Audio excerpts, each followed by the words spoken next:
want to hand me that? Sure. Right there.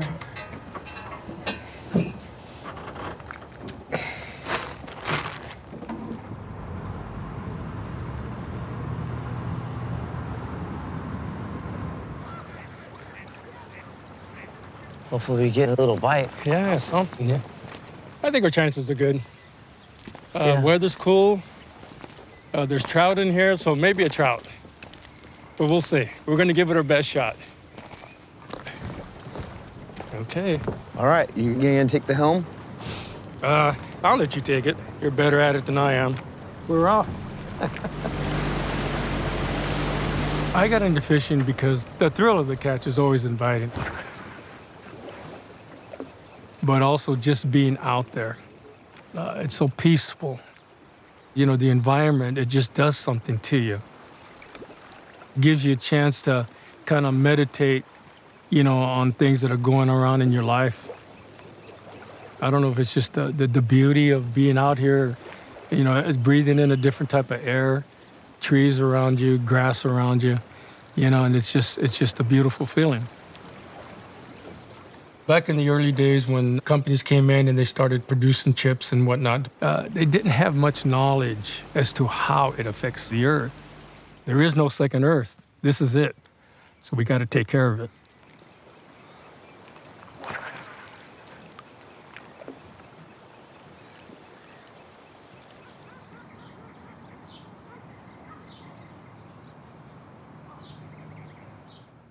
My name is David Bustos, and my current job now at Glencore Recycling is supervisor of the warehouse. I live in San Jose, California, on the east side that is known as the Berryessa district, and I've been living here for over 40 years.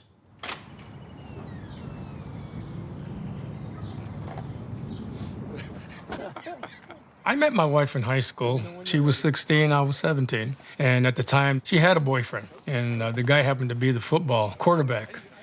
Bigger guy than me, you know, had all the right muscles in the right areas. I was about as skinny as can be. But then one day I noticed that the guy wasn't around as much anymore. So eventually I got next to her. And that was it. You know, married her, and she's still hanging with me, so I must be doing something good.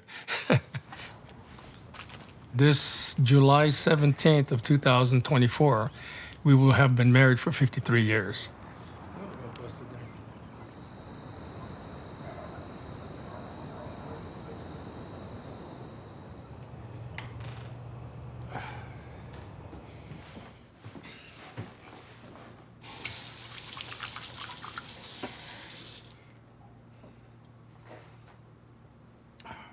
When I was younger, you know, I was aware that recycling was very important. You know, as a kid, we used to knock on houses and collect pop bottles. You know, the bottles that I would turn in, you know, I'd get paid for it, but at the same token, I'm recycling. I was also seeing a lot of PC boards being thrown into the garbage, these big containers, along with the copper wire and what have you. That was kind of like a no-brainer to me. Hey, you know, why dump it in the garbage when you know it's got value to it? It didn't make sense. And then I thought to myself also as well, what's happening to these materials when they're in the ground? I know darn well they're not turning back into dirt. Being married as a young man, plus I had a baby coming on at the time as well. I had to work. I got hired on in micrometallics. That was on November 24th, 1974. And then I don't remember quite the year, but we got bought out by Glencore. Pretty much all cleaned out, huh? Yeah. San Jose Glencore has mainly become not only a location where we destroy material, shred boards up and what have you. We have kind of like changed over to a lot of rerunning the material and extracting a sample to kind of analyze how much, you know, precious metals is in a lot of 40,000 pounds. And I think that's going to be the future for San Jose. Here we have a sample of silicon from one of our customers that has been run through the machines, and we are basically getting it together to actually do the final process, pulverize the material more, and to which they extract the sample themselves, which determines how much value the material has that the customer has sent us over.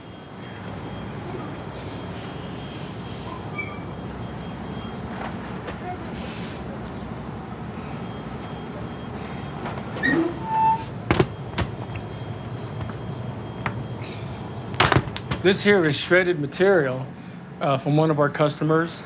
And believe it or not, this is the wire harness of all the bells and whistles of all these fancy automobiles that we have running around today. So once they are, the whole automobile is sent to the shredder, it chops it all up. And then they have a system where they separate the iron from the actual copper wire and the circuit boards and so forth that are in automobiles. And they send it over here to us, and we take care of business here. My job as a supervisor in the warehouse is mainly to oversee that all the job tasks are performed.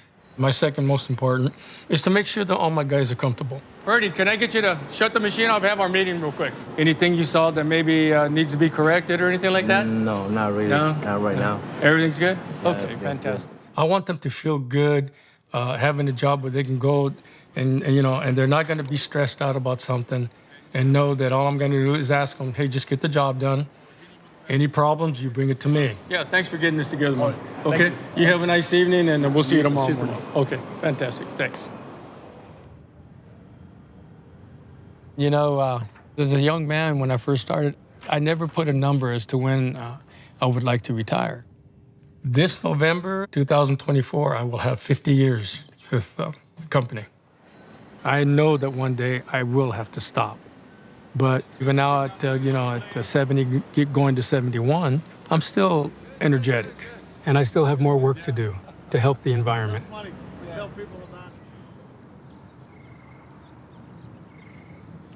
I was bragging a little bit about you girls in the medical field, your upgrade of becoming a business manager and what have you. And I was just relating to individuals that, I'm very proud of both of you girls. Family is everything. I don't think I could really find the words to describe family other than, I see myself all over again. In my boys, my girls, my granddaughters, my grandsons, and now even my great-grandsons. So everybody has to be responsible, from the simple, littlest things, whether you're mining or a recycling plant, and the reason is for the future of the generations yet to come. We've lost a lot of our beautiful forests, a lot of our open land.